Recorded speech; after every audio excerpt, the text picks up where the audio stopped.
Son muchas las preguntas y sobre todo referidas a tus libros, ¿no? Los mitos. ¿Los mitos son los mitos que desarmás o son los mitos que descubrís? Ambas cosas, me parece, son de haber vivido mucho tiempo entre mitos en la historia y empezar a develarlo y a dar otra versión, ¿no? No para decir soberbiamente esto es todo mentira y ahora viene la verdad, sino empezar a decir, bueno, esto estuvo contado parcialmente así, porque como bien sabes, un mito tiene una parte de verdad, siempre los mitos griegos tienen algo de verdad, todos los mitos tienen... Entonces, ¿cuál es el origen de ese mito y qué hay de verdad en ese mito y qué se inventó o qué se construyó más bien, ¿no? Ahora que está tan de moda el término relato, ¿qué relato se construyó a partir de una idea original o de un hecho original, ¿no es cierto? ¿Te puedo tirar algunos nombres Sí, cómo no. que vos... Sí. San Martín. Bueno, San Martín me parece que es un tipo de los más interesantes de la historia argentina por toda su cuestión tan integral, un hombre formado como pocos, ¿no? En lo militar, el más formado de América Latina, sin duda, porque Bolívar se fue formando extraordinariamente después. Acá tenemos un tipo que entró a la milicia a los 11 años, que hizo una carrera tremenda, oficial que tenía tropa a cargo a los 15 años, el más temerario, como sabemos, el granadero, o sea, que estaba a cargo de los explosivos, un tipo de unos cojones increíbles, y a la vez un tipo que se forma mucho en lo ideológico, ¿no? En lo que era el liberalismo, que no era una mala palabra en aquel momento, era pensar derechos humanos, libertad de imprenta, ¿no? Era lo contrario de la monarquía autocrática. Efectivamente, entonces el liberalismo acá es una mala palabra por los que lo han usurpado, ¿no?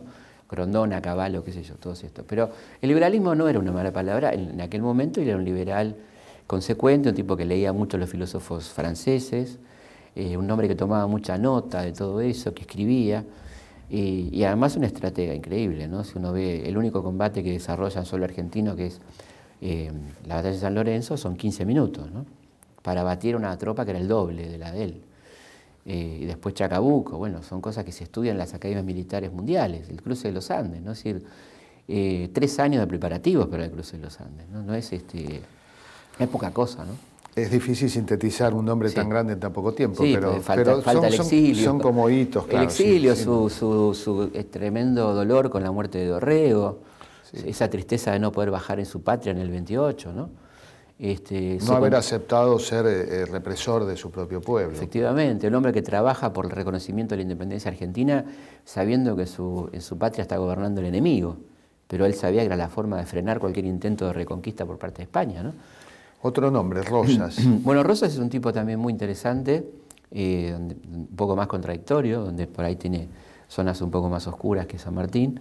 Creo que es un hombre muy querido por el pueblo, particularmente el pueblo federal de Buenos Aires, con políticas populares, un pionero en este sentido, y un gran defensor de la soberanía, un tipo que tenía claro el tema de la territorialidad, ¿no? Es decir, este territorio tiene que mantenerse unido como sea, con esos pactos entre las provincias, y sus aspectos negativos tienen que ver con una represión interna en un contexto que hay que ponerlo, que era, del otro lado no había carmelitas descalzas, ¿no? Veníamos de los salvajes unitarios, Lavalle en 6 meses mató a 4.000 personas, ¿no? Digo esto no para empatar ni dos demonios, sino para ver en qué contexto se produce el rosismo también, ¿no? Y José María Rosa cuenta que Urquiza, en los primeros 15 días de ocupación de Buenos Aires, son fusilados y ahorcados, 600 ciudadanos, ¿no? Entre ellos Chilavert, ¿no? Un tipo extraordinario, ¿no? Chilavert, que había sido unitario, pero que optó por defender la patria frente a los enemigos.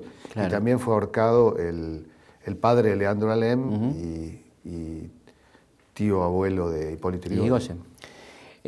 Bueno, y creo que es un personaje que gana en grandeza en el exilio también, ¿no? Cuando esos diálogos con Alberdi, por ejemplo, que uno pagaría por estar ahí, ¿no? Es decir, una máquina del tiempo, ese encuentro Alberdi-Rosas epistolar, donde Alberdi se ofrece a escribir las memorias de Rosas, ¿no? O sea, mirá cómo se da vuelta la cosa. De haber sido antirrosista. Absolutamente, ¿no? ¿Fue el primer revisionista, Alberdi? Sí, para mí sí. El primer gran revisionista, porque ese libro que ahora vamos a reeditar por MC, Grandes y Pequeños Hombres del Plata, estoy haciendo el estudio preliminar para ver si lo podemos editar, porque está prácticamente, no existe, ¿no? Ahí se ocupa de la construcción de la historia liberal, él siendo un liberal consecuente, criticando durísimamente a López, pero fuertemente a Mitre, ¿no? De cómo se armó la historia pero con un nivel de análisis de cómo armó la historia Mitre siendo contemporáneo, ¿no? Que por supuesto el mitrismo nunca se lo perdonó. Hay dos cosas que no le perdonaron nunca: el crimen de la guerra y este libro, por el cual hoy Alberdi sigue siendo mala palabra en La Nación, hoy, ¿no? No te digo un nombre, sino un género, mujeres. Tu libro Mujeres tenían que ser, echa luz sobre el protagonismo de las mujeres en la historia, sin duda grandes marginadas en la vida, pero también en el relato. Sí, la verdad que es un libro que me han pedido mucho las lectoras y me costó mucho hacerlo en cuanto al material, ¿no? Material muy disperso, y fue muy lindo trabajar y aprendí un montón porque por supuesto no nos han formado en el estudio de la historia femenina, ¿no? Y te encontrás cosas extraordinarias de resistencia muy temprana, el hecho de que la primera rebelde de América, la primera persona rebelde de América sea una mujer, como Anacaona, la gran cacique taína, 1493, o sea, apenas llega a Colón. Cantidad de rebeldes que resisten la conquista, algunas muy conocidas, como Micaela Bastidas, ¿no? La mujer de Tupac Amaru. Uno de tus personajes en este país que tanto ha hablado de la madre patria como España, es la madre de la patria. La madre de la patria, hermoso personaje, María Remedios del Valle, una negra, esclava, que se va a incorporar a las tropas de Belgrano con su marido y con sus hijos, dice, uno del corazón, otro de la vida, siendo un hijo adoptivo. Muere su familia en ese combate, ella pelea. Mueren todos. Mueren todos. Ella pelea, es enfermera, es cabo, soldado, todo lo que se necesita. Es una de las mujeres de Ayohuma, y la llamaban sus compañeros la negra Remedios, la madre de la patria. Y después de terminadas todas las campañas, la encuentra Viamonte pidiendo limosna en la puerta del Socorro, de la iglesia del Socorro, y pide para ella una pensión y el nombre honorario de Madre de la Patria, cosa que se le asigna en 1827, por ahí. Con el tiempo se reescribe la historia liberal, la historia blanca, Mitre, justamente, López, y la borran de la historia, porque como la Argentina tenía que ser un país blanco que atrajera inmigración europea, se consideraba que nuestra madre de la patria no podía ser negra, y ahí es borrada la negra. Hoy se sabe que nuestra madre original de la especie era negra. Totalmente. Hace 150.000 años comienza lo que conocemos hoy como la especie humana en un lugar del África. Tenemos nombre y todo, la llamamos Lucy. Lucy. Una Pithecanthropus erectus que le pusieron Lucy porque Leakey, el antropólogo, cuando descubren los huesos, estaba escuchando Lucy in the Sky with Diamonds de los Beatles.